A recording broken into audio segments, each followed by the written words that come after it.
Let's start with Kirtan before we go into the discussion today.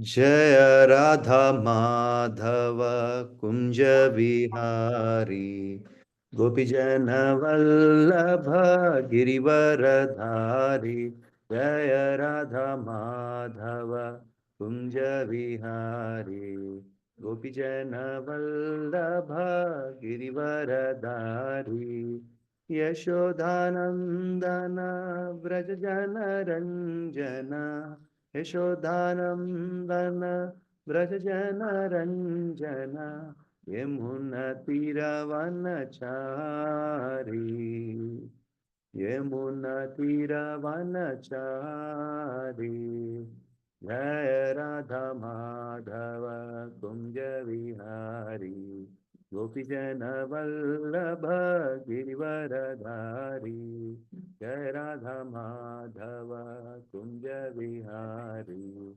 Gopijana Vallabha Girivaradhari Yashodhanandana Vrajajana Ranjana Yashodhanandana Vrajajana Ranjana Yamuna Tiravanachari Yamuna Tiravanachari Hare Krishna Hare Krishna Krishna Krishna Hare Hare Hare Rama Hare Rama Rama Rama Hare Hare Hare Krishna Hare Krishna Krishna Krishna Hare Hare Hare Rama Hare Rama Rama Rama Hare Hare Hare Krishna Krishna Krishna Hare Hare Hare Rama Rama Rama Hare Hare Hare Krishna Krishna Krishna Hare Hare Hare Rama Rama Rama Hare Hare Jaya Jagannath Jaya Jagannath Jai Jagannath Swami Jaya Jagannath Jaya Baladeva Jai Baladeva Jai Baladev Swami Jaya Baladev Jaya Subhadra Jaya Subhadra Jai Subhadra Mate Jaya Subhadra Jaya Subhadra Jai Subhadra Jai Subhadra Mate Jaya Subhadra Jaya Sudarshan Jaya Sudarshan Jai Sudarshan Swami Jaya Sudarshan Jagannatha Swami Nayana Padagami Nayana Padagami Bhavatu Me Jagannatha Swami Nayana Padagami Nayana Padagami Bhavatu Me Nitai Gaurango Nitai Gaurango Nitai Gaurango Gaura Hari Nitai Gaurango Nitai Gaurango Nitai Gaurango Gaura Hari Jaya Sachinandana Jaya Sachinandana Jaya Sachinandana Jaya Hari Jai Sachinandana Jai Sachinandana Jai Sachinandana Gaura Hari Patita Pavana Patita Pavana Patita Pavana Gaura Hari Patita Pavana Patita Pavana Patita Pavana Gaura Hari Jaya Jaya Prabhupada Prabhupada Prabhupada Jai Jai Prabhupada Jaya Jaya Gurudev Gurudev Jai Gurudev Nittai Gaura Hari Bol Hari Bol Hari Bol Nittai Gaura Hari Bol Harinam Sankirtan Mahayagni ki Jai. ॐ अज्ञानतिमिरान्धश्च ज्ञानाञ्जनशलाकया चक्षुरुन्मिलितं येन तस्मै श्रीगुरवे नमः। श्रीचैतन्यमनोभीष्टं स्थापितं येन भूतले स्वयं रूपा कदा मह्यं ददाति स्वपदान्तिकं। वन्देऽहं श्रीगुरो श्रीयुतापदकमलं श्रीगुरून् वैष्णवांश्च श्रीरूपं साग्रजातां सागणा रघुनाथान्वितं तं स्वजीवं साद्वैतं सावधूतं परिजनसहितं कृष्णचैतन्यदेवं श्रीराधाकृष्णपादान् सागणा ललिता श्रीविशाखान्वितांश्च हे कृष्णा करुणा सिन्धो दीनबन्धो जगत्पते गोपेश गोपिका कांता राधा कांता नमोस्तुते तप्त कांचना गौरांगी राधे वृंदावनेश्वरी वृषभानुसुते देवी प्रणमामि हरिप्रिये वाञ्छाकल्पतरुभ्यस्य कृपा सिन्धुभ्य एव च पतितानां पावनेभ्यो वैष्णवेभ्यो नमो नमः।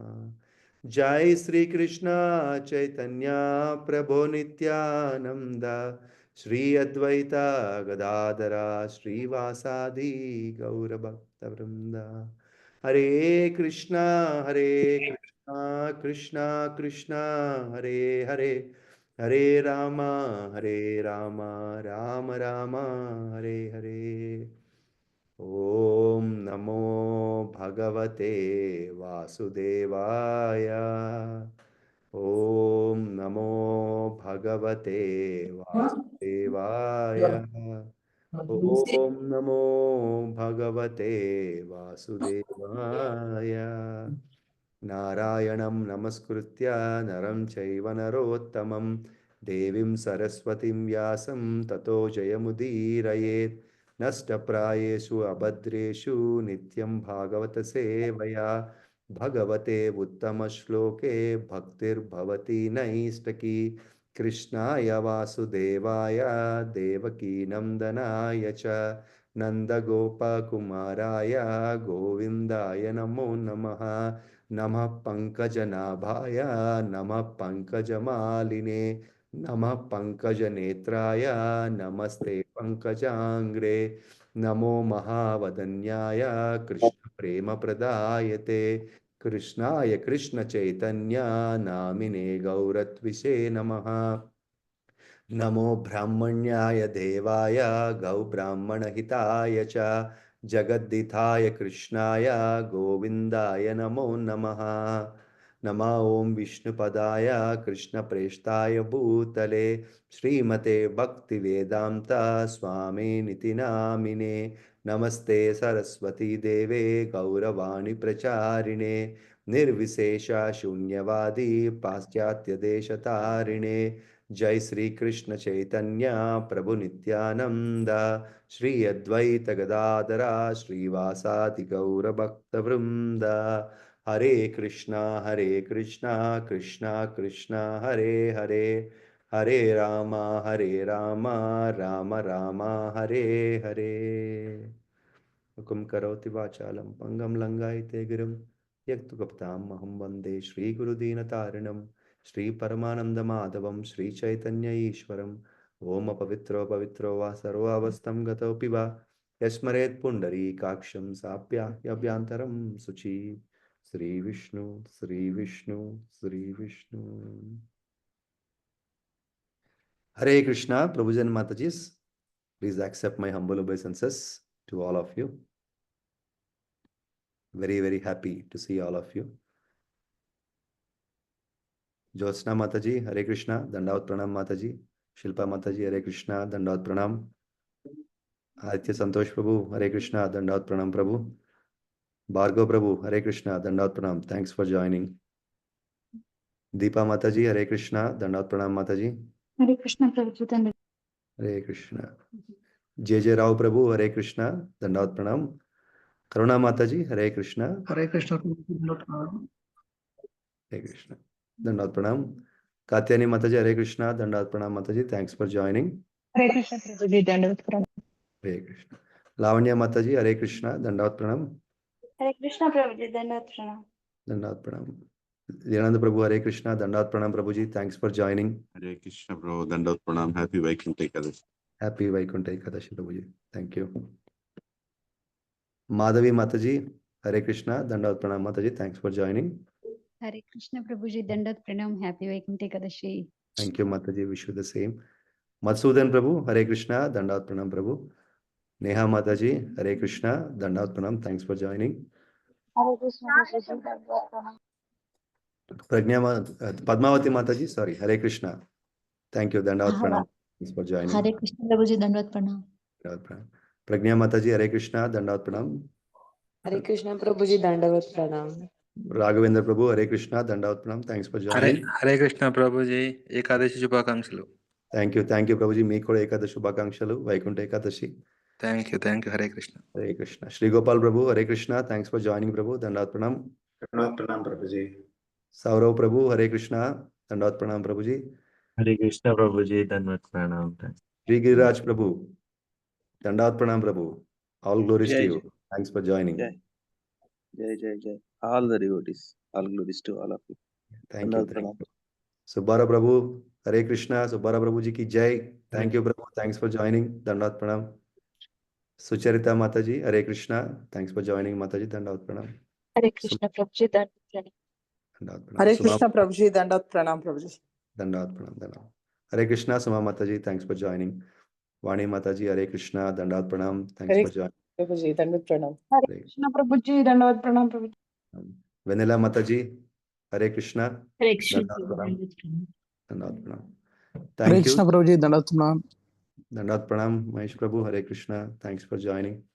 So before we start today Srimad Bhagavatam reading, thank you, all of you. I wish you a very happy Vaikuntha Ekadashi or Mukhote Ekadashi to all of you. And I don't know how did I get this opportunity today, because usually Ekadashi class is typically taken by His Grace Lilananda Prabhuji, right? So that's a very auspicious day, especially today. Out of all Ekadashis, today is a very, very auspicious Ekadashi. And somehow Lilananda Prabhuji has showered his mercy on me by giving this opportunity to me today, right? I'm sure I cannot match his grace, but I will try whatever, I could. And my sincere thanks to Shilpa Mataji for choosing me on this auspicious day to read Srimad Bhagavatam. I will not even call it as taking a class. I don't know if I can do that, but I will just try to read from Prabhupada purports. Thank you very much. So, Prabhuji and Mataji, probably, before we go into the discussion of today's actual class, right? 5 minutes, probably, next 5 minutes, I would like to spend on what is, why is this so auspicious today? Because all of you know that, today is a Vaikuntha Ekadashi, and or we also call it as Mukhote Ekadashi, right? It's a very, very auspicious day. And scriptures say that this is the most dearest day for Lord Vishnu, right? And there is a particular reason why it is, right? So I will just try to put some, just give me a minute.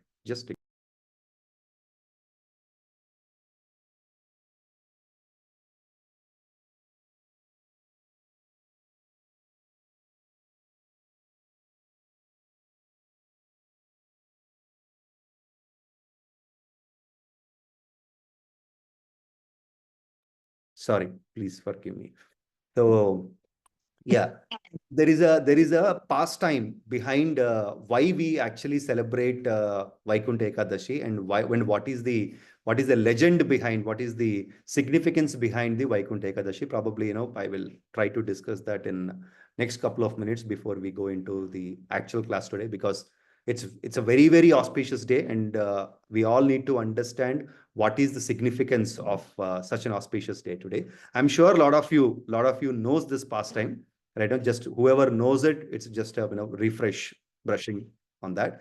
And some of you who does not know the pastime, it's a good, good knowledge to know about what is the significance of Vaikuntha Ekadashi, right?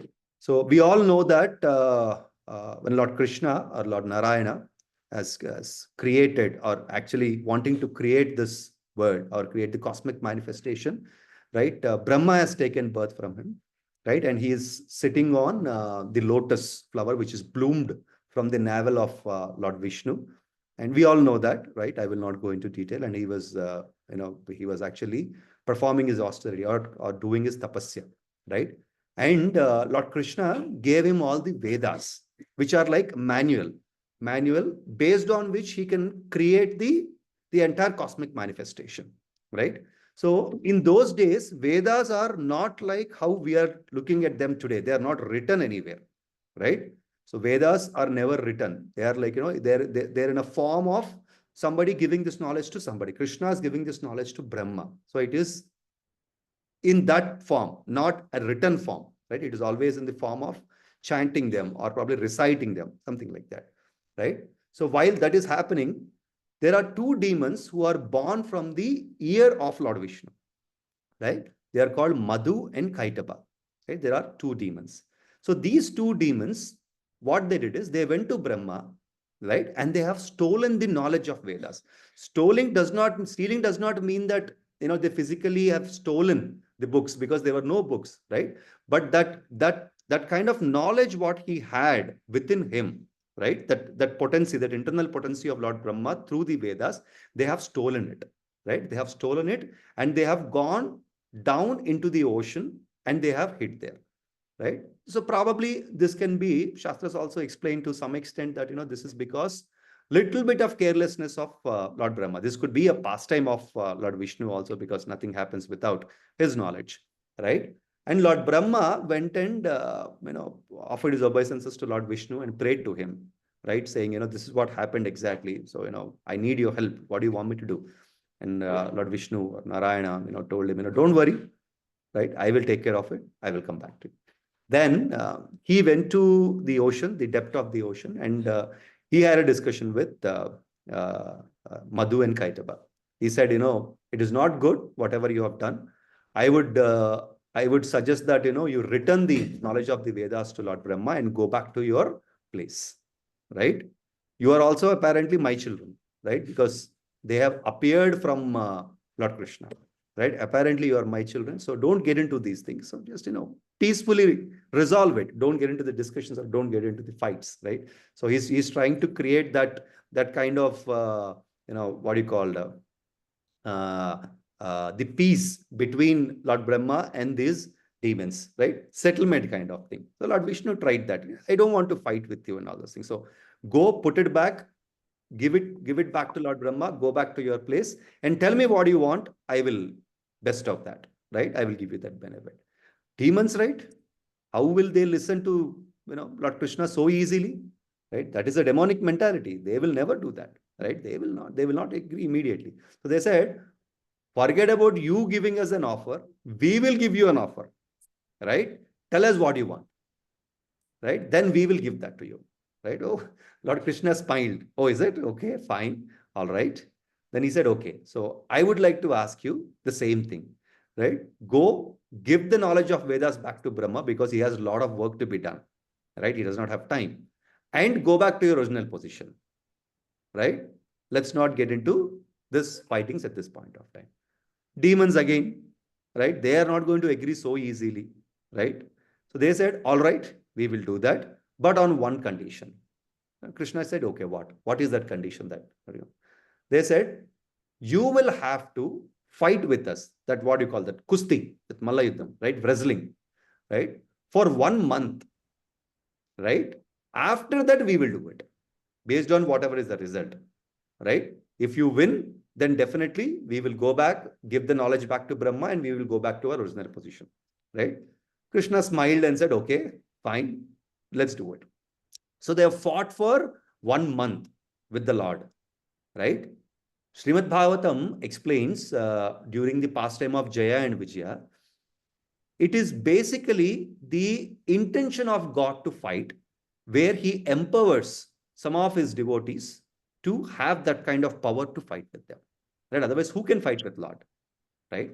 So it could be understood that it is also a plan of Lord here, right? That he has that intention, right? That potency to fight. That's where, he have empowered, right? So they will fight, all three of them, right? Supreme Lord fights with Madhu and Kaitaba for 1 month. So after 1 month, they have lost all their energy, right? They have gone down to their knees and they says that we are done, Prabhu. We cannot fight anything more than this, right? Then Lord Vishnu suggests that, okay, now you do what I said. Go back, give this knowledge to Lord Brahma. Then they will go back. They will honor it because they lost. And with all due respect to the Supreme Lord, they will honor. They will go back to Brahma and they will give that knowledge which they have stolen from him. Now, Supreme Lord is very pleased with their gesture, right? Because they never said we will not give. They said we will give, but on one condition. To some extent, they are much better. So Supreme Lord is very pleased that they have given this knowledge of Vedas back to Brahma. And also, he's very pleased the way they have fought with him for 1 month, right? Fighting with Supreme Lord is not easy, right? Of course, unless somebody has that kind of energy, that kind of capability, they will not be able to fight with Supreme Lord for 1 month. So Lord Vishnu is very, very pleased with them. They said, okay, he said, all right, now I will take you back to my supreme abode. I am pleased with the way you have fought with me and the way you have, honored my request. I will take you back to supreme abode. But the problem is there are a lot of protocols. Some protocols even, Krishna would not want to break them, right? Because there is a different protocols, different checks, security checks and all those things which happens. Therefore, it is not easy to take them back to Vaikuntha immediately. So what Lord has done is, he has opened a separate door, which is called Uttara Dwara, right? That is what typically happens in any of Vaishnavalayas. If you see, the Uttara Dwara or the north part of the door is opened, right? Which allows easy access into Vaikuntha. That's what the belief is. So Lord Vishnu has opened the Uttara Dwara on this particular day and have taken Madhu and Kaitaba inside the Vaikuntha, and the doors were closed. Right? After they've gone into Vaikuntha, they're very, very happy. Looking at the Vaikuntha, the opulence of the Vaikuntha, the way it is inside, they were mind struck. Oh my God, this is beautiful. How are we outside this for all this while? How can we do that? Right? And they have asked one boon from Lord Vishnu. Lord Vishnu said, okay, fine. What is that you want? Right? Again, Madhu and Kaitaba, probably because of their association in Vaikuntha with the devotees, now because they have become Vaishnavas, obviously their mindset and thinking process have changed.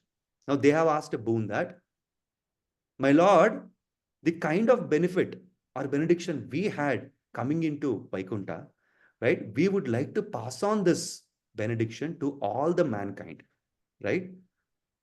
Like whoever have heard this pastime today on this Vaikuntha Ekadashi day about Madhu and Kaitaba and about opening the door, about the entire pastime today, they should also get this similar benediction of arriving into Vaikuntha. And apart from this, whoever does take the Vaikuntha or Vaikuntha Ekadashi Vrat today, right, by being very close to the God, chanting his holy name, reading Srimad Bhagavatam, Srimad Bhagavad Gita, right, worshipping the Supreme Lord today, and conducting a ceremony where they design this, a stage setup kind of thing, where the door of Uttara Dwara is there with Madhu and Kaitaba on the each side, and all the devotees worship and they enter into the Uttara Dwara. Wherever this happens, with your potency, my Lord, we will be there, right? And we will help all this mankind and devotees to move into the Uttara Dwara apparently and reach the Vaikuntha. Right? So please give us benediction is what, they have requested. So look at them, see, the demons' mentality, how they were before, right? They said, even Supreme Lord appeared in front of them. They said, sorry, we will not give. On one condition only, we will do it. But after going into Vaikuntha, their thought process has changed, right? So no, that's what Vaishnava association will do for a person, right? Lord Vishnu definitely, he merciful Lord, he accepted their request and that benediction is given to them. So it is said in Shastras that whoever listens to this pastime on this auspicious day and worships Lord Vishnu and conducts this ceremony of creating a stage setup with door and Madhu and Kaitaba and enters into that door will get complete mercy of Lord Vishnu, and one will go back to Vaikuntha whenever the time comes. Right? So that's the pastime what I want to discuss with all of you. So before we go into the actual discussion, thank you very much for listening patiently. Let's start our actual Srimad Bhagavatam class for today. Let me share my screen.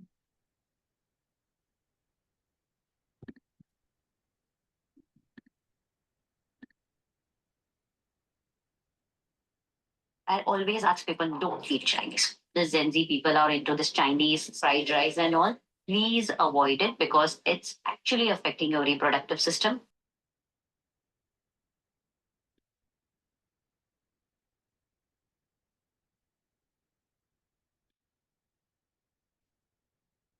I've just shared my screen. Let me know when you're able to see this.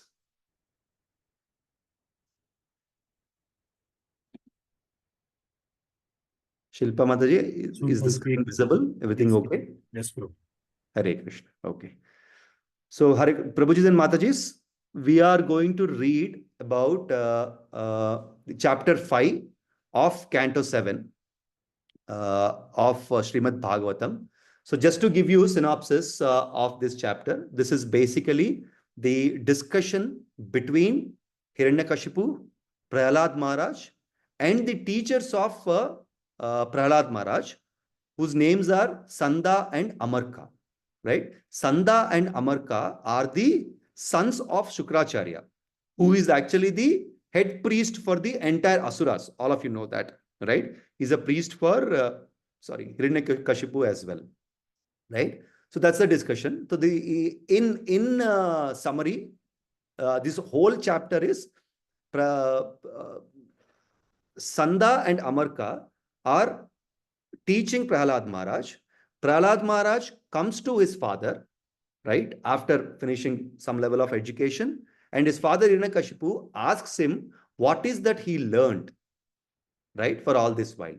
Then Prahlad Maharaj talks exactly opposite of what he was taught by his masters or his gurus, Sanda and Amarka, right? Hiranyakashipu was shocked, stuck in anger when he heard what he was learned and what he was told.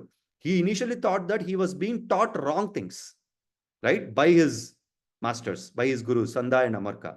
At a very first level or a very first time, he was chastised, right? Hiranyakashipu does not try to punish him at a very first time, right? Because understanding that he's a small boy, and Prahlad Maharaj, which with his behavior, he has won the hearts of everyone, including his father, actually.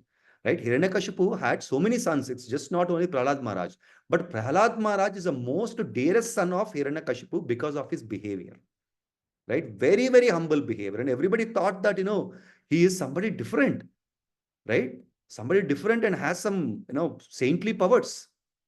Right? That's the reason at a very first time he did not try to punish. Though he heard something which is very inauspicious as far as he is concerned. Who? Hiranyakashipu.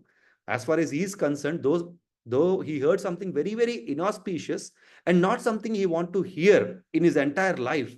And if it would have been somebody else, then he would have beheaded them completely. Right? Because his son is more dear to him, a small boy, he has given him a chance. He said, son, this is not what you are supposed to learn. And he chastised their gurus. What are you teaching? Right? This is not something that you are supposed to teach. Then he said, okay, now go back, learn nicely from your teachers, come back to me. So after some time, Prahlad Maharaj comes back to Hiranyakashipu. Then he again asks, what have you learned this time? He again talks about those things, about Lord Vishnu, about Lord Narayana, that Hiranyakashipu hates to hear. Right? Imagine. Right? And this time he did not spare him. Right? He did not spare him at all. He tried convincing him. He said, no, this is what I have heard from my spiritual master. Right? He clarifies that. right? Because Hiranyakashipu is in doubt. Who is teaching him? Is Sanda and Amarka teaching him or somebody else? At some point of time, Sanda and Amarka, who's the teachers of Prahlad Maharaj, also thinks that there is some Vaishnava who is coming into the Gurukul when they are not around and teaching this boy all wrong things.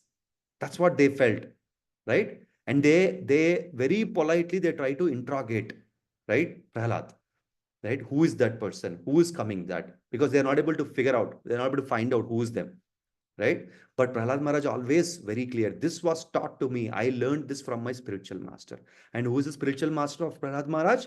He is none other than Narada Muni himself, right? All of you know that, when he is in the womb of his mother, right? He was when his mother was in the ashram of Narada Muni, and Narada Muni taught all those things while Prahlad, and he gained all this knowledge, right? While he is in the womb of his mother, right? So then he starts punishing him, right? He tried all possible ways, right? They tried poisoning Prahlad. They tried throwing him from the top of the mountain.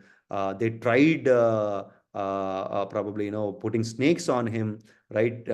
Putting in between the elephants and trying to get him stamped by, elephants. They tried all possible ways, but no other way or whichever way that they could not kill him, right? And Hiranyakashipu is like, it is not simply that he want to kill Prahlad, right? It's not that, he simply want to kill Prahlad. He wants his son to be killed. It's not one of the things that he has in mind, or it's not that one of the agenda, right? He has 10 things to do. Okay, one of the responsibility is to kill Prahlad Maharaj. No, the only aim of Hiranyakashipu is to kill his son, right? Like Bhagavad Gita says, Rekeha Kuru Nandana. So it's only one pointed focus is to kill Prahlad Maharaj. Imagine, own father, 5 years old boy, right? Where will the boy go? Who can protect him? Helpless boy, right? 5 years, very young. But Prahlad Maharaj, at that age, his level of maturity, right? That's the reason he's known as epitome of bhakti, right? Spirituality. At that age, the kind of confidence, the kind of faith and belief he had on the Supreme Lord is, we can't even think of it, right? And same thing as said in Bhagavad Gita, Krishna says, Ananyas chintayanto mam ye janaha paryupashyate, tesham nityabhiyuktanam yogakshema vahamyaham. So whoever thinks of me, chants my holy name, worships me, I will ensure that I will carry whatever they lack and retain whatever they have. It's simply, Krishna is giving that assurance that your well-being is my responsibility.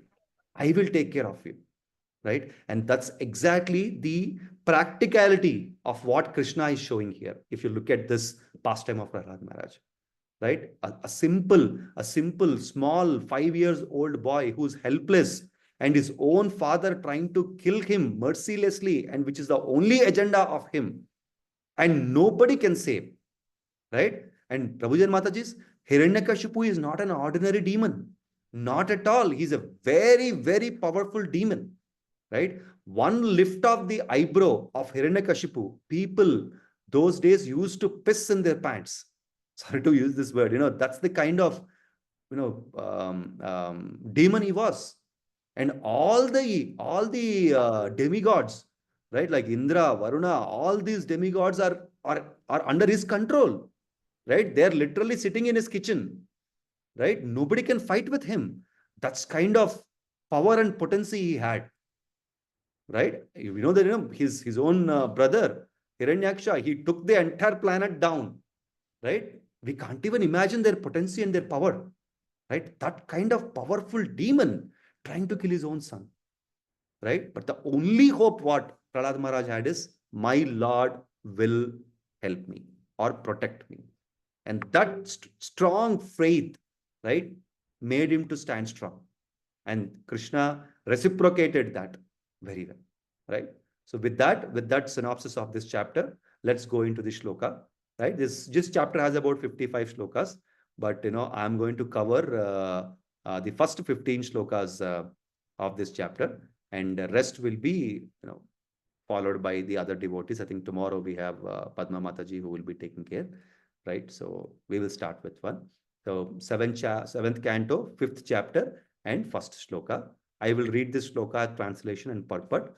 Then after this, probably I will encourage each devotees. One of you can pick up one shloka. We will read translation and purport, right? Sri Narada Uvacha Paurohityaya Bhagavan Vrattaha Kavyaha Kilashurai Sandamarkau Sautau Tasya Daitye Rajagrihantike. Translation.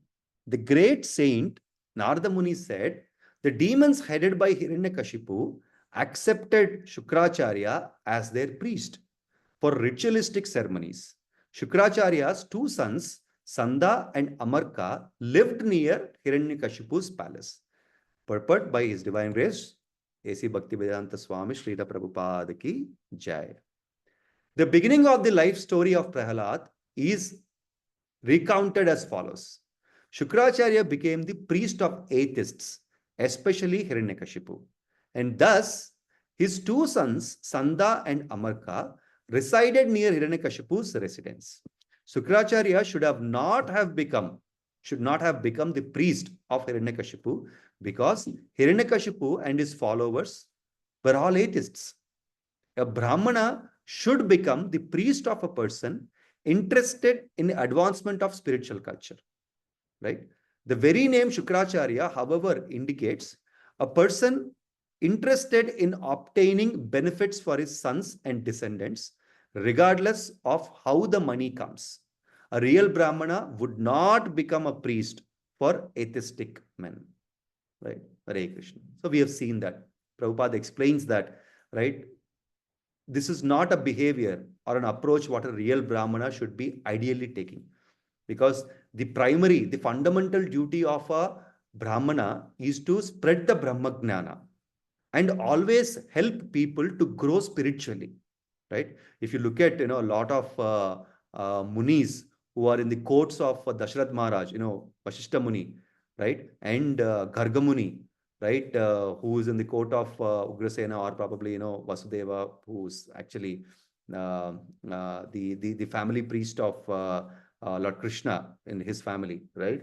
So these kind of great saints or Brahmanas were always in the courts of saintly kings who helped people to grow spiritually and supported the dharma. But what Shukracharya did, he took the side of Hiranyakashipu and his entire clan, who are the atheists, not the followers of God or not the followers of dharma or spirituality, right? So Prabhupada says that he is not an ideal Brahmana because he's not taken the side of somebody who is very dharmic, right? So let's go to the next shloka. Can one of you read this translation? Hare Krishna Prabhuji. Hare Krishna. Yes. Translation by Srila Prabhupada Ki Jai. Prahlada Maharaja was already educated in devotional life, but when his father sent him to those two sons of Shukracharya to be educated, they accepted him at their school along with the other sons of the Asuras. Yes. So the translation here says, Prahlad Maharaj was already educated in devotional life. How? As we just discussed, right? When he was in the womb of his mother, his spiritual master, Narada Muni, he explained a lot of things about the devotional service, Supreme Lord, spirituality. And he gained all that knowledge while he was in the womb of mother. So there is practically nothing that Prahlad Maharaj does not know, right? In one of the next shlokas of the purports, Srila Prabhupada explains that one who knows the God, one who understands who is God, right, and how we should worship God, there is practically nothing that they should learn in this material world or cosmic manifestation because they have learned everything. Because the entire purpose of the Vedas, right, or the scriptures is to learn God. Sarvaisvachakam hridisannivisto mattaka smritir gnanam apohamcha. He says, Vedaischa sarver aham eva vedyo. Vedanta krit veda vidyeva chaha. So I am the compiler. I am to be known of all the Vedas is what Krishna is telling. So the essence of the any Vedas or scriptures or any learning is to understand God, which Prahlad Maharaj already learned even before coming out of the womb of his mother. So practically there is nothing that he need to learn from his masters or gurus. But only thing is, as a protocol that everybody will have to go for Gurukul, he's been there, right? And he was made to sit along with other Asura children in his school, right? Let's see. Let's go to the next. Yeah. Third shloka. Can somebody read this? Hare Krishna Prabhuji. Prahlad certainly heard and recited the topics of politics and economics taught by the teachers, but he understood that political philosophy involves considering someone a friend and someone else an enemy, and thus he did not like it. Srila Prabhupada ki jai. Purport, please. Purport by His Divine Grace. Politics involves accepting one group of men as enemies and another group as friends. Everything in politics is based on this philosophy, and the entire world, especially at the present, is engrossed in it. The public is concerned with friendly countries and friendly groups, or enemy countries and enemy groups. But as stated in Bhagavad Gita, a learned person does not make distinctions between enemies and friends. Devotees, especially, do not create friends and enemies. A devotee sees that every living being is part and parcel of Krishna. Mamai Vamso Jiva Bhota.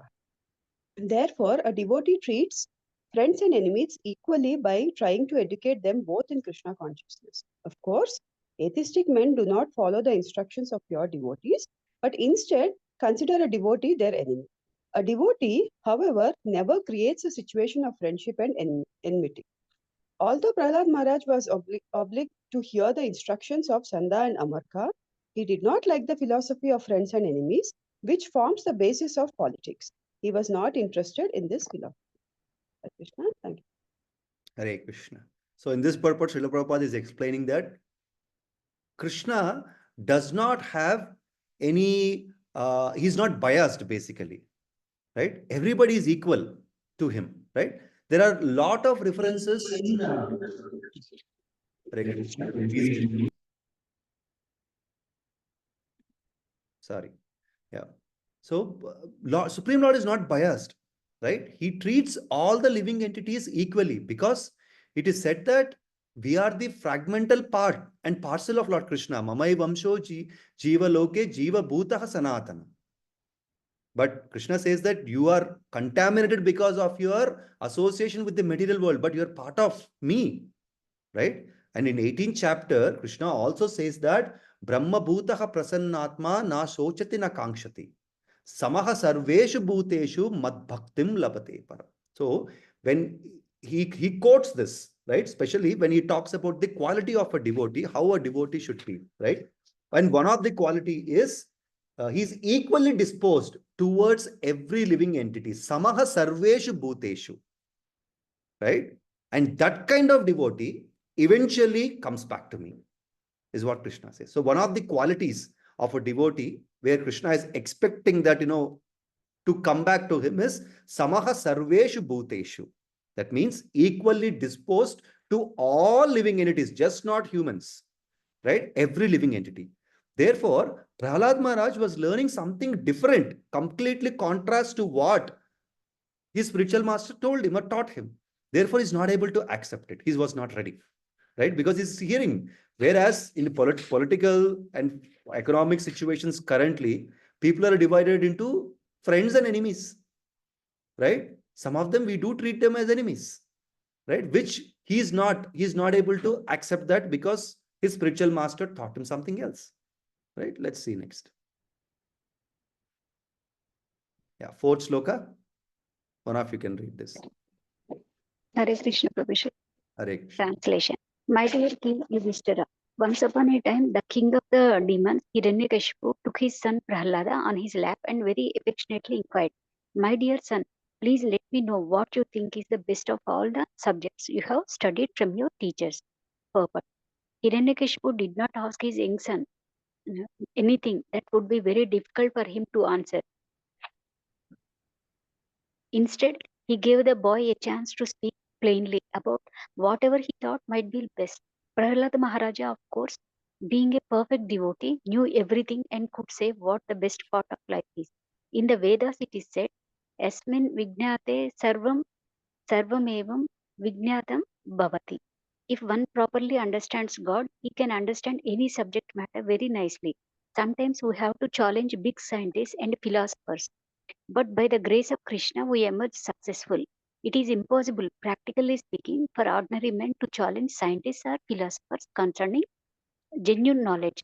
But a devotee can challenge them because the best of everything is known to a devotee by the grace of Krishna. As confirmed in Bhagavad Gita 10.11, Tesham evanukampartam aham ajnana jam tamaha नाश्यामि नाश्यामि आत्मभावस्तु ज्ञाने ज्ञानदीपेन भास्वता. Krishna, who is situated in the core of everyone's heart as the super soul, dissipates all the ignorance from the heart of a devotee. As a special favor, he enlightens the devotee with all knowledge by putting before him the torch of light. Prahlada Maharaja therefore knew the best of knowledge, and when his father inquired from him, Prahlada gave him that knowledge. Prahlada Maharaja was able to solve the most difficult parts of problems because of his advanced Krishna consciousness. Therefore, he replied as follows. Thank you, Prabhuji. Hare Krishna. Hare Krishna.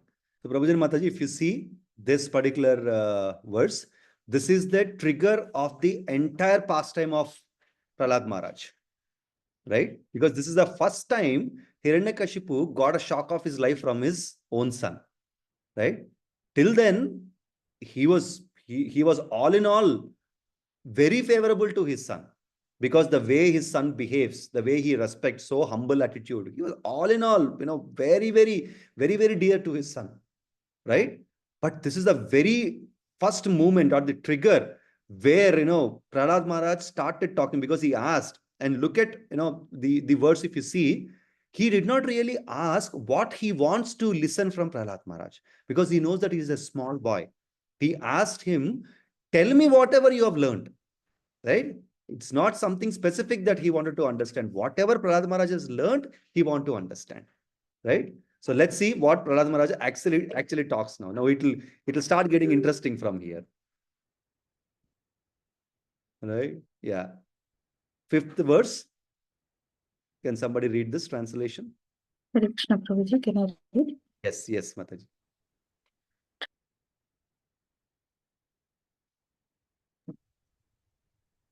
Prahlad Maharaj replied, O best of Asuras, king of demons, as far as I have learned from my spiritual master, any person who has accepted a temporary body and temporary household life is certainly embarrassed by anxiety because of having fallen in the dark well, where there is no water but only suffering. One should give up this position and go to forest, Vana. More clearly, one should go to Vrindavan, where only Krishna consciousness is prevalent, and should thus take shelter of the Supreme Personality of Godhead. Yes, Mataji. You can continue with the purport. Yeah. Hiranyakashipu thought that Prahlada, being nothing but a small boy with no actual experience, might reply with something pleasing, but nothing practical. Prahlad Maharaj, however, being an exalted devotee, had acquired all the qualities of education. Yes. Should I read the? I think it's. You can continue with the purport, Mataji. One who has unflinching devotional faith in Krishna consistently manifests all the good qualities of Krishna and the demigods. However, he who has no devotion to Supreme Personality of Godhead has no good qualifications, because he is engaged in mental concoction in material existence, which is eternal external feature of Lord. Bhagavatam 5.18.12. So-called educated philosophers and scientists who are simply on the mental platform cannot distinguish between what is the actual Sat, eternal, and what is Asat, temporary. The Vedic injunction is Asato Ma Jyotirgama. Everyone should give up the platform of temporary existence and approach the eternal platform. The soul is eternal, and the topics concerning the eternal soul are actually knowledge. Elsewhere it is said, Apashyatam Atma Tattvam Griheshu Graha Pedhinam. Those who are attached to the bodily conception of life and who thus stick to the life as grahastha or householder on the platform of material sense enjoyment cannot see the welfare of eternal soul. Prahlad Maharaj confirmed this by saying that if one wants success in life, he should immediately understand from the right sources what his self interest is and how he should mold his life in spiritual consciousness. One should understand himself to be part and parcel of Krishna and thus completely take shelter of his lotus feet for guaranteed spiritual success. Everyone is Everyone in the material world is in the bodily conception, struggling hard for existence, life after life. Prahlad Maharaj therefore recommended that to stop this material condition of repeated birth and death, one should go to the forest vana. In the Varnashrama system, one first becomes a brahmachari, then a grihastha, a vanaprastha, and finally a sannyasi. Going to the forest means accepting vanaprastha life, which is between grihastha life and sannyasa. As confirmed in Vishnu Purana 3.8.9, Varna Shrama Charavatta Purushena Paraha Pum Vishnu Puman Vishnu Aradhyate. By accepting the institution of Varna and Ashrama, one can very easily elevate himself to the platform of worshipping Vishnu, the Supreme Personality of Godhead. Otherwise, if one remains in the bodily conception, one must rot within this material world and his life will be a failure. Society must have divisions of Brahmana, Kshatriya, Vaishya, and Shudra, and for spiritual advancement, one must gradually develop as a brahmachari, grahastha, vanaprastha, and sannyasi. Prahlad Maharaj recommended that his father accept vanaprastha life because as a grahastha, he was becoming increasingly demoniac due to the bodily attachment. Prahlad recommended to his father that accepting vanaprastha life would be better than going deeper and deeper into graham andhakopam, the blind well of life as grahastha. In our Krishna consciousness movement, we therefore invite all the elderly persons of the world to come to Vrindavan and stay there in retired life, making advancement in spiritual consciousness, Krishna consciousness. Hare Krishna. Hare Krishna. Thank you, Mataji. Very, very important words. So, Prabhuji and Matajis, imagine, right, a businessman or a politician sending his son to the prestigious university of the world, probably Oxford or Hanford or whatever it is, right? Spending a lot of money, a fortune on your education with the belief that your son will come back and continue your legacy in business or probably in politics, right? And you're a millionaire or billionaire probably, right? And your son comes back and say, my father, this is all waste. Don't do that, right? You also leave this business. You also leave politics. You should go to Vrindavan or you should go to Vana and perform your Vanaprastha. Imagine situation of a father. He gets into shock of his life. But that's the maturity of Prahlad Maharaj, what he had at this stage. Completely contrast to what his father was expecting. Right? Just try to imagine. Your son comes and talks to you saying, all this is useless. What you are doing useless after spending so much of money, time, effort on you. Right? But that's the Prahlad Maharaj's maturity, what he learned. Right? So much of education is given to him. So much of wrong things were being taught to him in terms of politics or economics or whatever it is. But his faith is so strong on his spiritual master and the knowledge which is given to him, nothing could influence him. Whatever he was taught, whatever he learned, right? He was there. He was very humble. He is named as a good student. But at the end of the day, he did not forget the basics, right? The roots of spirituality and devotion, right?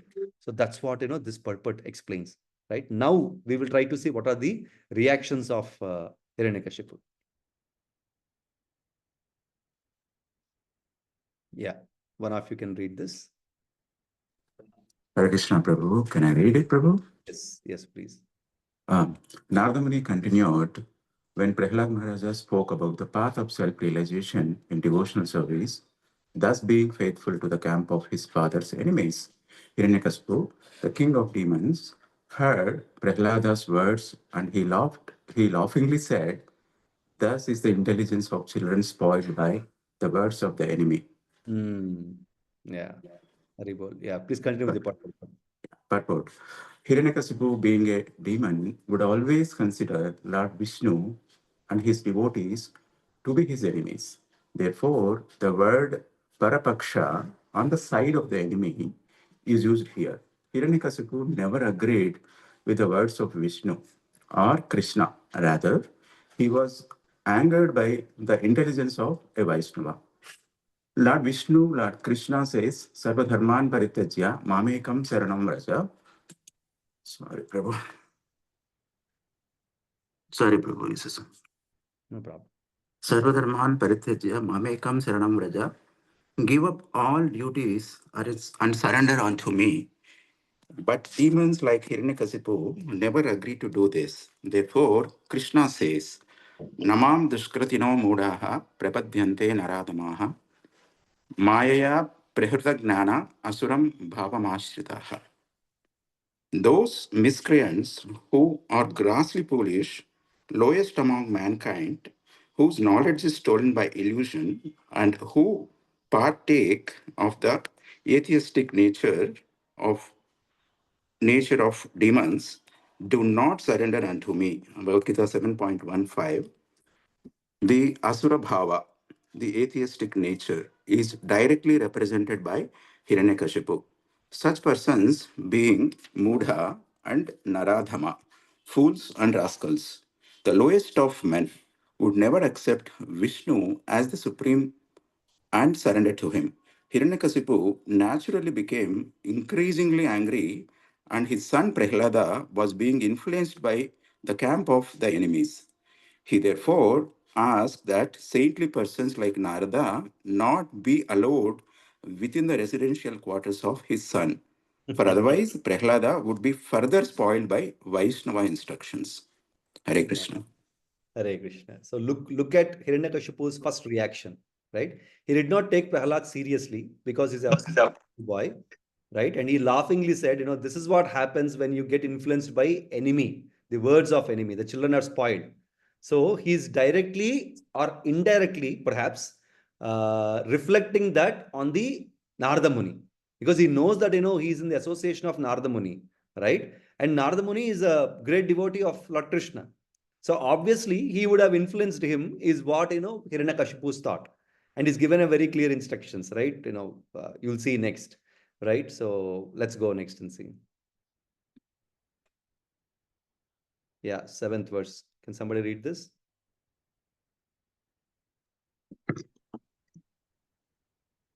Hare Krishna Prabhuji. Dandavat Pranam. Shall I read? Yes, Mother, please. Hiranyakashipu advised his assistants, my dear demons, give complete protection to this boy at the Gurukula when he is instructed, so that his intelligence will not be further influenced by Vaishnavas who may go there in disguise, purport. In our Krishna consciousness, in our Krishna conscious movement, the tactics of dressing oneself like an ordinary karmi is necessary, because everyone in the demonic kingdom is against the Vaishnava teachings. Krishna conscience is not at all to the likings of the demons of the present age. As soon as they see a Vaishnava dressed in saffron garments with beads on his neck and tilaka on his forehead, they are immediately irritated. They criticize the Vaishnavas by sarcastically saying Hare Krishna, and one minute. Some people also chant Hare Krishna sincerely. In either case, Hare Krishna is absolute. Whether one chants it jokingly or sincerely, it will have its effect. The Vaishnavas are pleased when the demons chant Hare Krishna, because this shows that the Hare Krishna movement is taking ground. The greater demons like Hiranyakashipu are always prepared to chastise the Vaishnavas, and they try to make arrangements so that Vaishnavas will not come to sell their books and preach Krishna consciousness.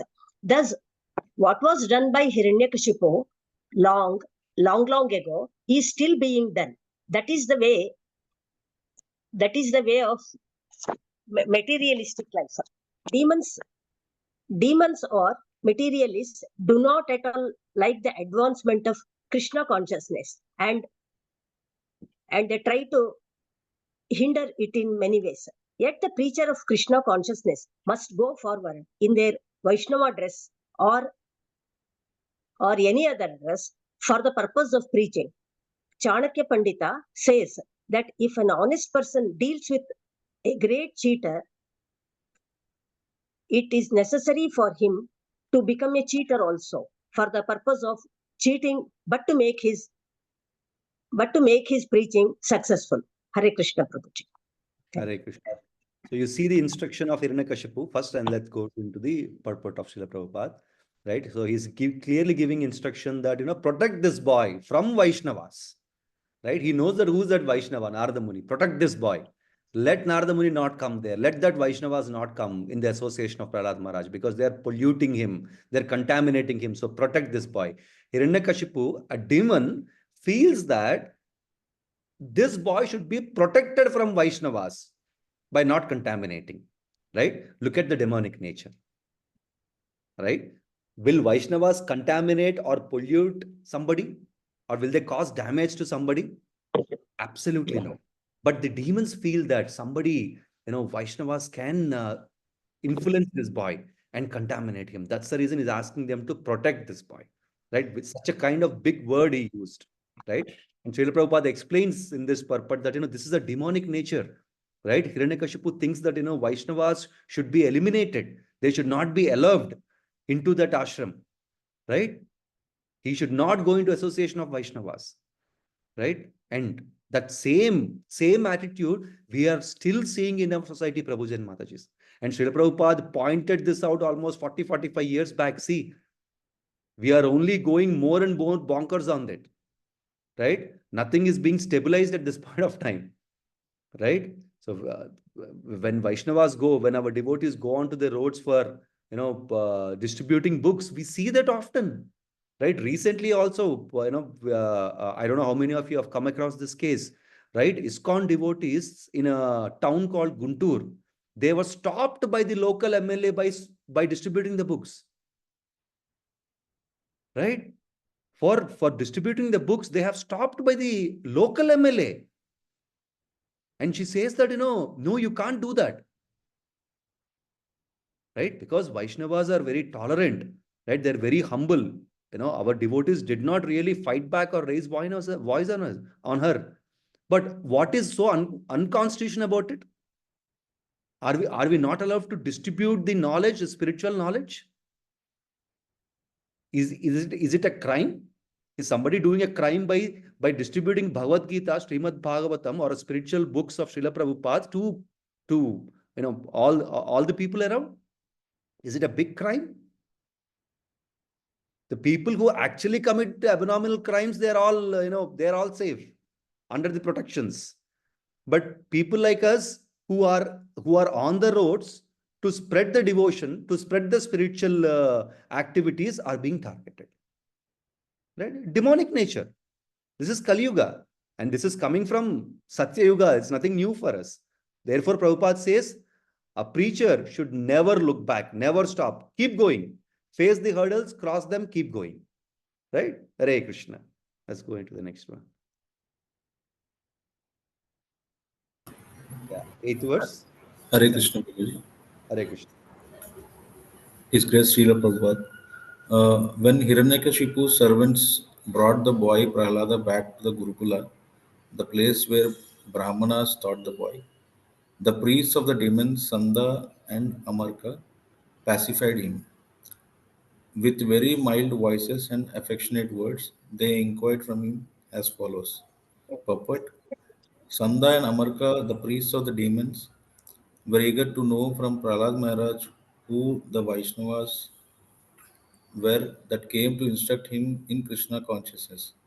Their purpose was to discover the names of the Vaishnavas. In the beginning, they did not threaten the boy because when threatened, he might not identify the real culprits. Therefore, they were mindly and peacefully inquired as follows. Hare Krishna. Right.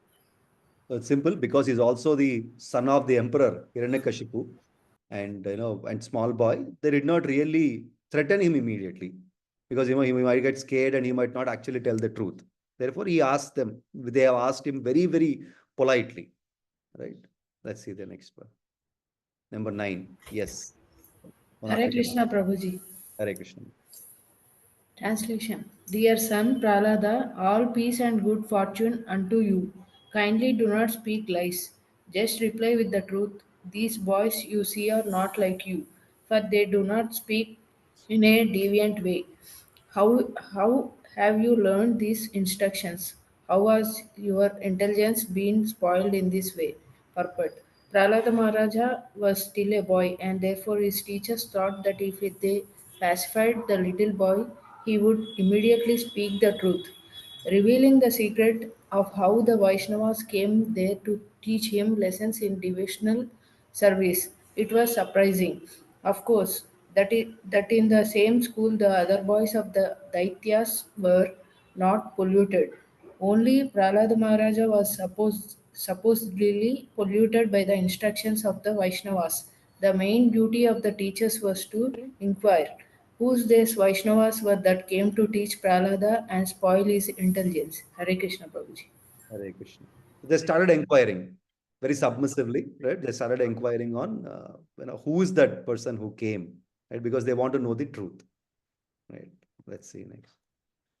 10th verse. Yeah, translation purport, very small one. Yeah, one of you can read this. Hare Krishna Prabhuji, can I read? Yes, please, no.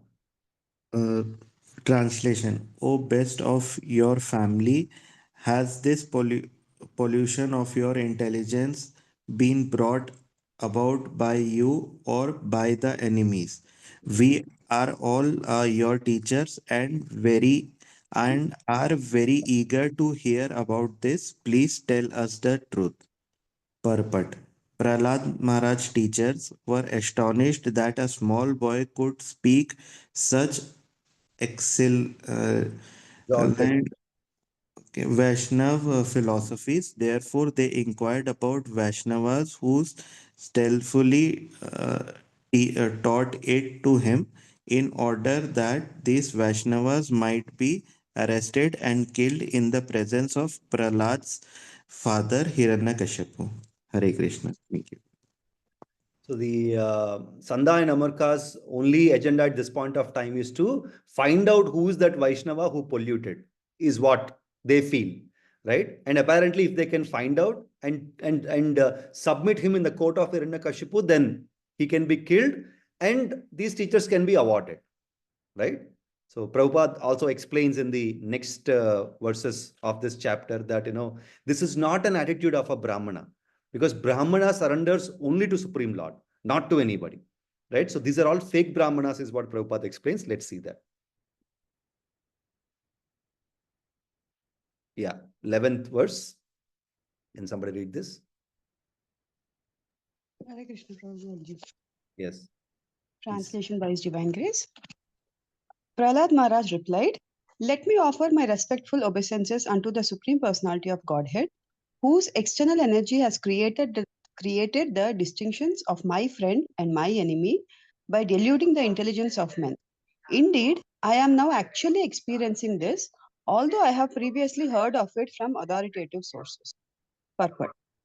As stated in Bhagavad Gita 5.18, Vidya Vinay Sampanne Brahmane Kavihastini Sunicheva Svapakecha Pandita Samadarshina.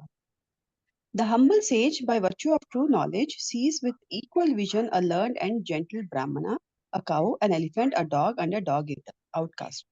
Panditaha, those who are actually learned, the equipoised, advanced devotee who have full knowledge of everything, do not see any living entity as enemy or friend. Instead, with broader vision, they see that everyone is part of Krishna, as confirmed by Sri Chaitanya Mahaprabhu, Jivera Swarupahaya Krishnera Nityadasa. Every living entity being part of Supreme Lord is meant to serve the Lord, just as every part of the body is meant to serve the whole body. As servant of Supreme Lord, all living entities are one, but a Vaishnava, because of his natural humility, addresses every other living entity as Prabhu. A Vaishnava sees other servants to be so advanced that he has much to learn from them. Thus, he accepts all other devotees of the Lord as Prabhus and Prabhu's masters. Although everyone is a servant of Lord, one Vaishnava servant, because of humility, sees other servant as his master. Understanding of the master beings from understanding of the spiritual master. Yasya prasadat bhagavat prasado yasya prasadan na gati kutopi. By the mercy of spiritual master, one receives the benediction of Krishna. Without the grace of spiritual master, one cannot make any advancement. साक्षात् दरित्वेन समष्ट शास्त्रे युक्तस्तथा भव्यता एव शब्दे किंतु प्रभोय प्रियेव तस्य वंदे गुरु Shri चरणारविंद. The spiritual master is to be honored as much as Supreme Lord because he is the most confidential servitor of the Lord. This is acknowledged in all revealed scriptures and followed by all authorities. Therefore, I offer my respectful obeisances unto the lotus feet of such a spiritual master who is bona fide representative of Sri Hari Krishna. The spiritual master, the servant of God, is engaged in the most confidential service of the Lord, namely delivering all the conditioned souls from the clutches of Maya, in which one thinks this person is my enemy and that one is my friend. Actually, the Supreme Personality of Godhead is a friend of all living entities, and all living entities are eternal servants of the Supreme Lord. Oneness is possible through this understanding, not through artificially thinking that everyone of us is God or equal to God. The true understanding is that God is the Supreme Master and that all of us are servants of the Supreme Lord and therefore on the same platform. This had already been taught to Prahlad Maharaj by his spiritual master Narada, but Prahlada was nonetheless surprised by how a bewildered soul thinks one person is enemy and another his friend. As long as one adheres to the philosophy of duality, thinking one person a friend and another an enemy, he should be understood to be in the clutches of Maya. The Mayamati philosophers who thinks that all living entities are God and are therefore one is also mistaken. No one is equal to God. The servant cannot be equal to the master. According to the Vaishnava philosophy, the master is one and the servants are also one, but the distinction between the master and the servants must continue even in the liberated state. In the conditioned stage, we think that some living beings are our friends, whereas others are enemies. Thus, we are in duality. In the liberated stage, however, the conception is that God is the master and all the living entities being servants of God are one. Hare Krishna. Hare Krishna. It's a self-explanatory purport, right? So Srila Prahlad Maharaj starts explaining them, talking to his masters, right, on what is that he learned and from where from he learned, right? First of all, he starts with offering obeisances to the Supreme Lord and then about his spiritual master, right? So that's where Prabhupada explains in detail the importance of spiritual master in this purport. Yeah, 12. One of you want to read this? Hare Krishna, Prabhuji. Hare Krishna. Yes, Prabhu. Translation purport by Srila Prabhupada ki jai. When the Supreme Personality of God is pleased with the living entity because of his devotional service, one becomes a Pandita and does not make distinctions between enemies, friends, and himself. Intelligently, he then thinks every one of us is an eternal servant of God. Therefore, we are not different from one another. So that's where Prabhupada quoted in previous purport, Vidya Vinaya Sampanna. That is the mood of a devotee. That is the status of a devotee. Pure devotee consciousness. Purport. When Prahlada Maharaj's teachers and demoniac father asked him how his intelligence had been polluted, Prahlada Maharaj said, as far as I am concerned, my intelligence has not been polluted. Rather, by the grace of my spiritual master and by the grace of my Lord Krishna, I have now learned that no one is my enemy and no one is my friend. We are actually eternal servants of Krishna, but under the influence of external energy, we think that we are separately situated from the Supreme Personality of God as friends and enemies of one another. This mistaken idea has now been corrected, and therefore, unlike ordinary human beings, I no longer think that I am God and that others are my friends and enemies. Now I am rightly thinking that everyone is an eternal servant of God and that our duty is to serve the Supreme Master. For then we shall stand on the platform of oneness as servants. That's where Jivera Swarupaya Krishna Nityadas, Lord Sri Chaitanya Mahaprabhu's teachings, our constitutional tradition. Yeah, let me continue this paragraph.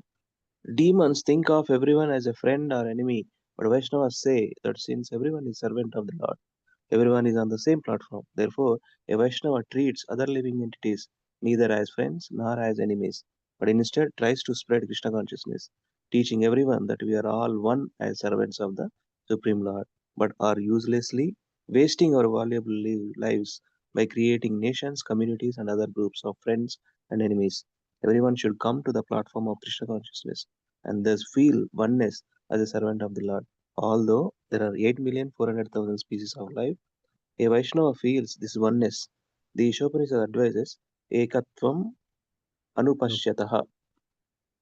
A devotee should see the Supreme Personality of Godhead to be situated in everyone's heart and should also see every living entity as an eternal servant of the Lord. This vision is called Ekatvam, oneness. Although there is a relationship of master and servant, both master and servant are one because of their spiritual identity. This is also Ekatvam.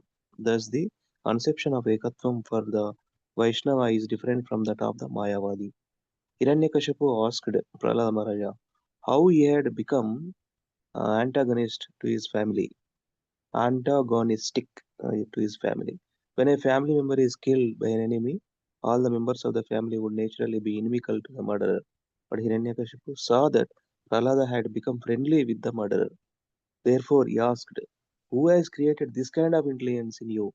Have you developed this consciousness by yourself? Since you are a small boy, someone must have induced you to think this way. Prahlada Maharaja wanted to reply that an attitude favorable toward Vishnu can develop only when the Lord is favorable. Sayadanu Vrataha. Sayadanu Vrataha. As stated in Bhagavad Gita, Krishna is the friend of everyone. Suhrudam Sarvabhutanam Jnatmamam Shantim Richati. The Lord is never an enemy to any of the millions of living entities, but he is always a friend to everyone. This is true understanding. If one thinks that the Lord is an enemy, his intelligence is Pashubuddhi, the intelligence of an animal. If falsely thinks, I am different from my enemy, and my enemy is different from me, the enemy has done this, and therefore my duty is to kill him.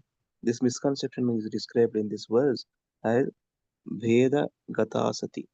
The actual fact is that everyone is a servant of the Lord, as confirmed in Chaitanya Charitamrita by Sri Chaitanya Mahaprabhu. Jivera Swarupa hai Krishna Nityadas. As servants of the Lord, we are one, and there can be no questions of enmity or friendship. If one actually understands that every one of us is a servant of the Lord, where is the question of enemy or friend? Good last paragraph, Prabhu. Okay. It's a big, So in ecstasy, Prabhupada write it in ecstasy. Let me finish it. Everyone should be friendly for the service of the Lord. Everyone should praise another service to the Lord and not be proud of his own service. This is the way of Vaishnava thinking, Vaikuntha thinking. There may be rivalries and apparent competition between servants in performing service, but in the Vaikuntha planet, the service of another servant is appreciated, not condemned. This is Vaikuntha competition. There is no question of enmity between servants. Everyone should be allowed to render service to the Lord to the best of his ability, and everyone should appreciate the service of others. Such are the activities of Vaikuntha. Since everyone is a servant, everyone is on the same platform and is allowed to serve the Lord according to his ability.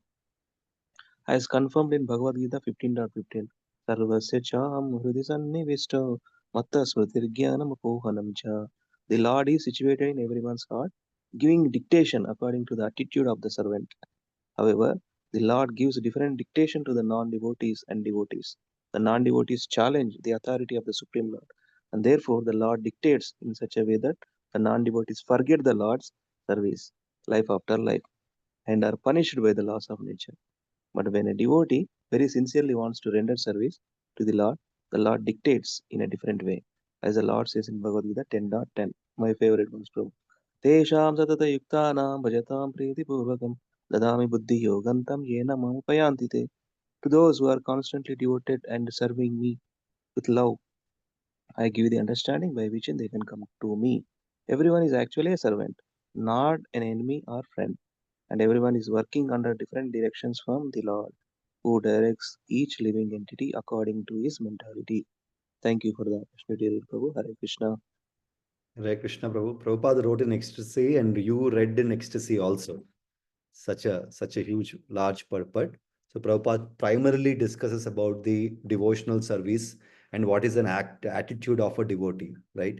So he says that what is a Vaishnava thinking and Vaikuntha thinking, which exactly replicates or reflects how a Vaishnava behaves, how a devotee behaves. We are not envious of anyone. Why only he's getting an opportunity? I'm not getting an opportunity. No.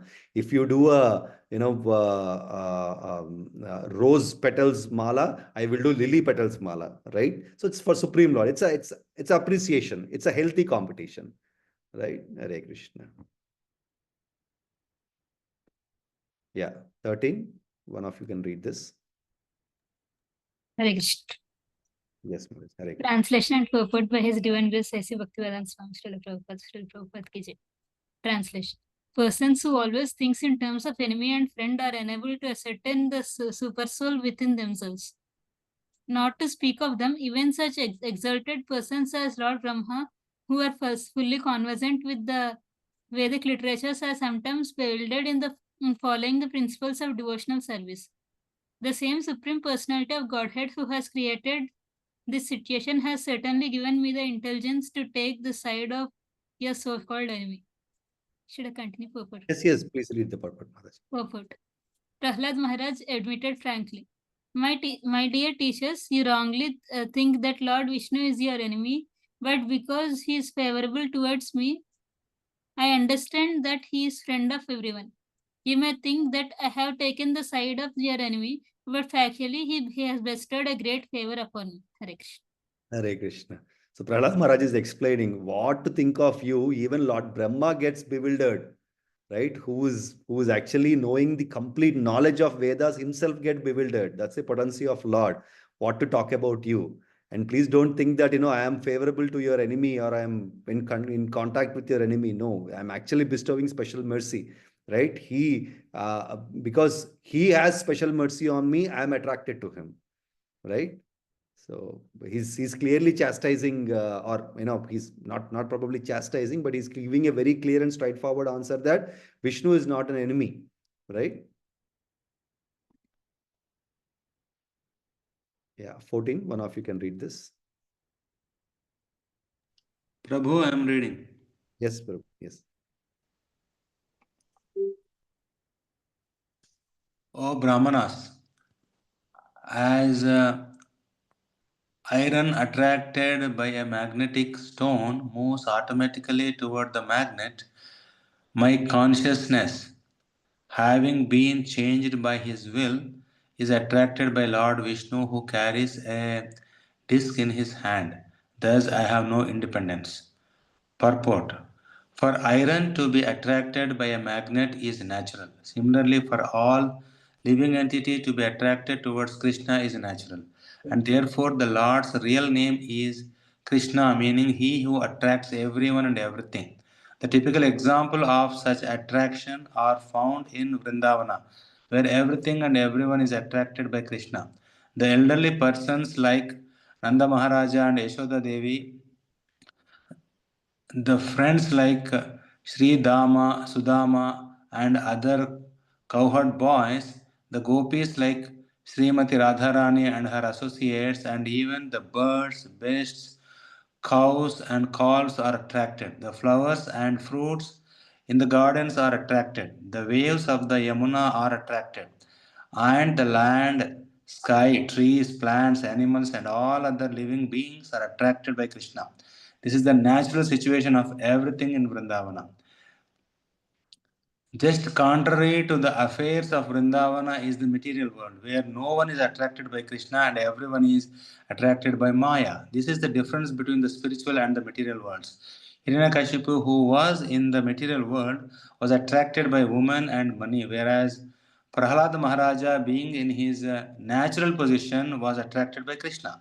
In replying to Hiranyakashipu's question about why Prahlada Maharaja had a deviant view, Prahlada said that his view was not deviant, for the natural position of everyone is to be attracted by Krishna.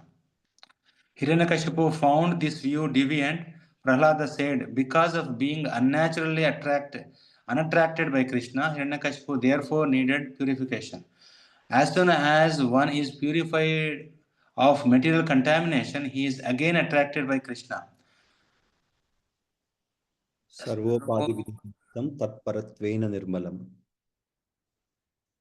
Yeah, Right. so in the material world, everyone is contaminated by the dirt of sense gratification and is acting according to different designations. Sometimes as a human being, sometimes a beast, sometimes a demigod or tree, and so on. One must be cleansed of all these designations. Then one will be naturally attracted to Krishna. The bhakti process purifies the living entity of all unnatural attractions. When one is purified, he is attracted by Krishna and begins to serve Krishna instead of serving Maya. This is his natural position. A devotee is attracted by Krishna, whereas a non-devotee, being contaminated by the dirt of material enjoyment, is not. This is confirmed by the Lord in Bhagavad Gita 7.28. Shall I read the sloka, Prabhu? It's okay, Prabhu. You can read the purport. Yeah. Purport, okay. Persons who have acted piously in previous lives and in this life, whose sinful actions are completely eradicated and who are freed from the duality of delusion, engage themselves in my service with determination. One must be freed from all the sinful dirt of material existence. Everyone in this material world is contaminated by material desire. Unless one is free from all material desire, one cannot be attracted by Krishna. Hare Krishna. Thank you. Hare Krishna. So, Prahlad Maharaj says here, I am not seeing anything unnatural here. What you are doing is unnatural. And he gives a beautiful analogy, right? A magnet is naturally attracted towards the iron. In the same way, any living entity will have to be attracted to Lord Krishna because his name itself is, the meaning of name Krishna is the one who can attract. So it is very natural for somebody to attract to Krishna. Right? A honeybee will be attracted to the fragrance of a flower. Right? So many examples like that. So it is not natural. It is not unnatural, sorry.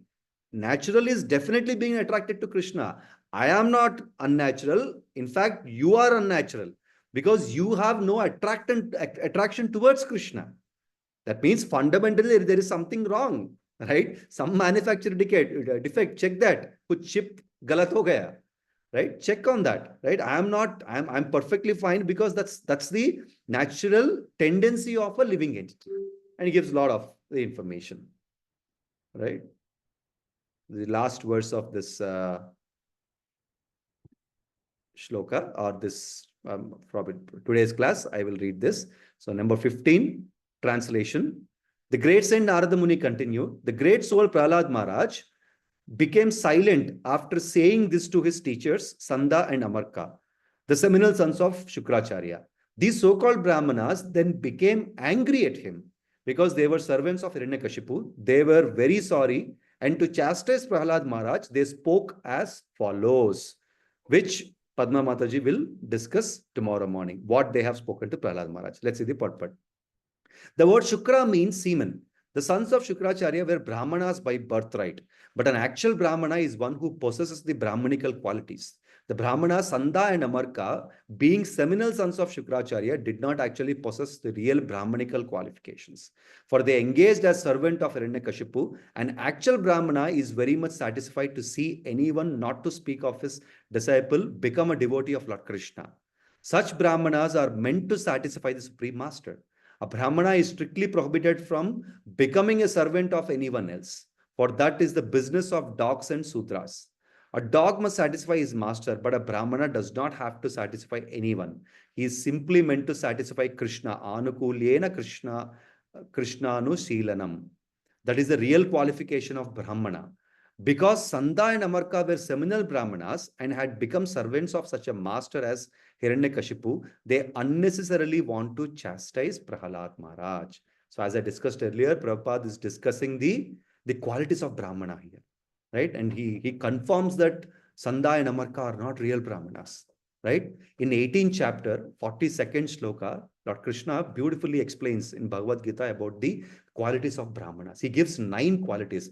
Samodamas tapaha saucham kshantir arjavam evacha gnanam vignanam astikyam brahma karma swabhavajam. So Krishna gives 9 qualities of Brahmanas here. He says first is samaha, damaha, tapaha, shaucham, kshantir, arjavam, gnanam, vignanam, astikyam. Total 9 qualities. What is samaha means? Samaha means peacefulness. A Brahmana should be peaceful.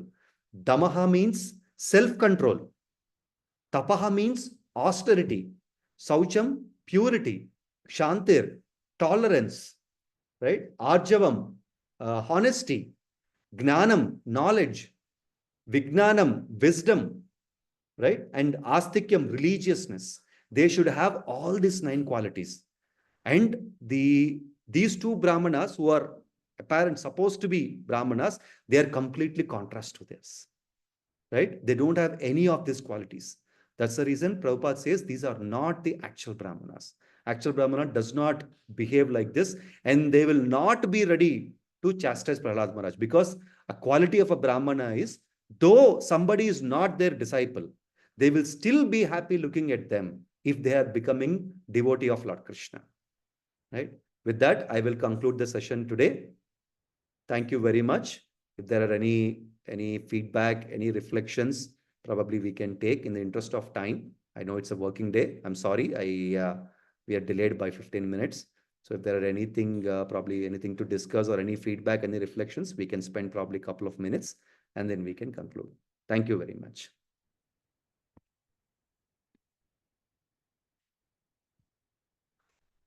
Thank you so much, Prabhuji. Dandavat Pranam.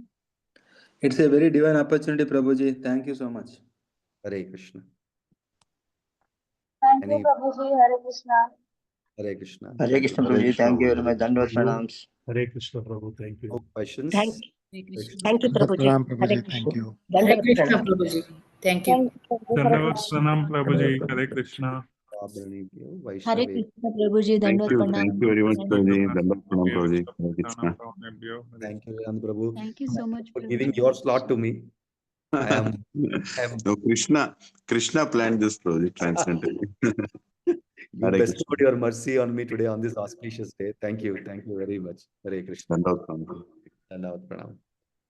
Thank you so much, Prabhuji. Dandavat Pranam. Hare Krishna. Hare. Thank you so much, Prabhuji. Dandavat Pranam. Dandavat Pranam, Prabhu. Hare Krishna. Thank you.